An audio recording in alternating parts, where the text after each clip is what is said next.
لا إله إلا الله محمد رسول الله. لا إله إلا الله محمد رسول الله. لا إله إلا الله محمد رسول الله. لا إله إلا الله محمد رسول الله. شوہر پر بیوی کے احسانات۔ ایک شخص امیر المومنین حضرت سیدنا فاروق اعظم رضی اللہ تعالیٰ عنہ کی بارگاہ میں اپنی بیوی کی شکایت لے کر حاضر ہوا۔ جب دروازے پر پہنچا تو ان کی جوزا حضرت ام کلثوم رضی اللہ تعالیٰ عنہا کی غصے کی حالت میں بلند آواز سے گفتگو کرنے کی آواز سنائی دی۔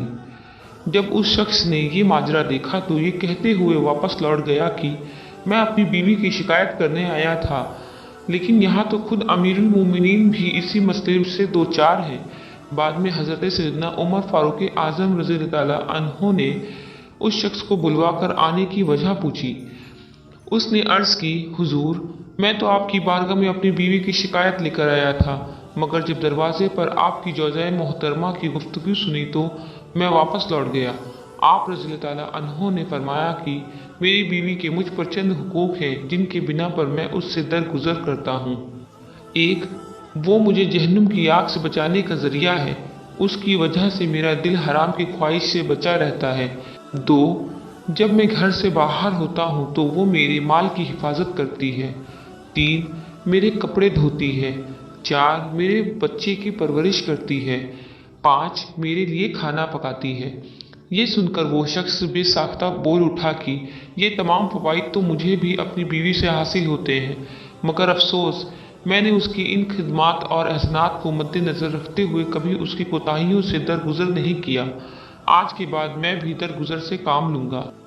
اللہ عز و جل نے مردوں اور عورتوں کو جنسی بے راہ روی اور وسوسہ شیطانی سے بچانے نیز نسل انسانی کی بقا و بڑھوتری اور قلبی سکون کی فراہمی کے لیے انہیں جس خوبصورت رشتے کی لڑی میں پرویا ہے وہ رشتہ ازدواج کہلاتا ہے۔ یہ رشتہ جتنا اہم ہے اتنا ہی نازک بھی ہے، کیونکہ ایک دوسرے کے خلاف مزاج باتیں برداشت نہ کرنے، درگزر سے کام نہ لینے اور ایک دوسرے کی اچھائیوں کو نظر انداز کر کے صرف کمزوریوں پر نظر رکھنے کی عادت زندگی میں زہر گھول دیتی ہے، جس کے نتیجے میں گھر جنگ کا میدان بن جاتا ہے، جبکہ باہمی تعاون، خلوص، چاہت، درگزر، تحمل مزاجی زندگی میں خوشیوں کے رنگ بکھیر دیتے ہیں۔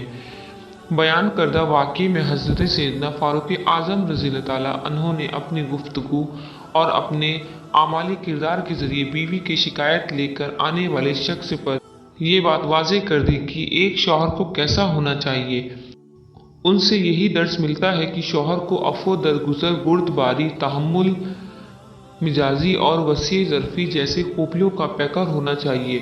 واقعی اگر شوہر بیوی کی اچھائیوں اور اس کے احسانات پر نظر رکھے اور معمولی غلطیوں پر اس سے درگزر کرے تو کوئی وجہ نہیں ہے کہ اس کا گھر خوشیوں کا گہوارہ نہ بن سکے، مگر افسوس آج کل میاں بیوی کے درمیان ناچاکی اور لڑائی جھگڑوں کا مرض تقریباً ہر گھر میں سرایت کر چکا ہے، جس کے سبب گھر گھر میدان جنگ بن چکا ہے۔ دراصل ہم میں سے ہر ایک یہ چاہتا ہے کہ میرے حقوق پورے کیے جائیں اور یہ بھول جاتا ہے کہ دوسروں کے بھی حقوق ہیں جنہیں ادا کرنا مجھ پر لازم ہے۔ بس یہی سے نا اتفاقی کی آگ شعلہ‌زن ہوتی ہے جو بڑھتے بڑھتے لڑائی جھگڑے کا روپ دھار کر قلبی چین و سکون کو جلا کر راکھ کر دیتی ہے۔ اگر میاں بیوی میں سے ہر ایک دوسرے کے حقوق ادا کرے اور اپنے حقوق کے معاملے میں نرمی سے کام لے تو گھر امن و سکون کا گہوارہ بن جائے۔